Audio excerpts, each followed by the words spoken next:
感谢伊真哦，咱继续来看总统赖清德今仔接见美国在台协会 AIT 新处长郭立言。赖总统是表示讲，面对中国想要改变台海的现状，台湾会拍拼来维护现状，嘛甲美国佮一寡理念较晚近的国家来合作，促进区域的繁荣发展哦。嘛相信讲台美的关系会愈来愈好。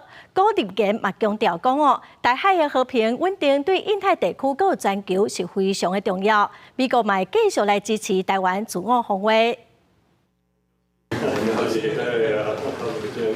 亚洲第二，赖清德总统初十接见美国在台协会 AIT 新任处长郭立言。赖总统表示，郭立言是台湾的老朋友，而且对台美事务区域情势拢真了解。即马是台美关系上好的时阵，未来会愈好。尾也讲到，现主是中国想要改变台海现况，赖总统讲会拍拼维护现状。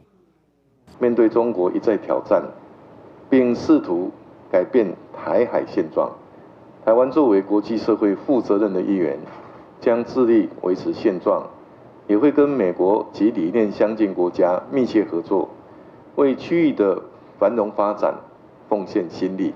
赖总统也感谢美国一直落实对台承诺，包括拜登政府15届宣布对台军售，展现对台湾安全的支持。郭立言先祝贺赖总统就职，也强调美国会继续支持台湾。这嘛符合美国长久以来照《台湾关系法》3个联合公报甲6项保证做指引的一中政策。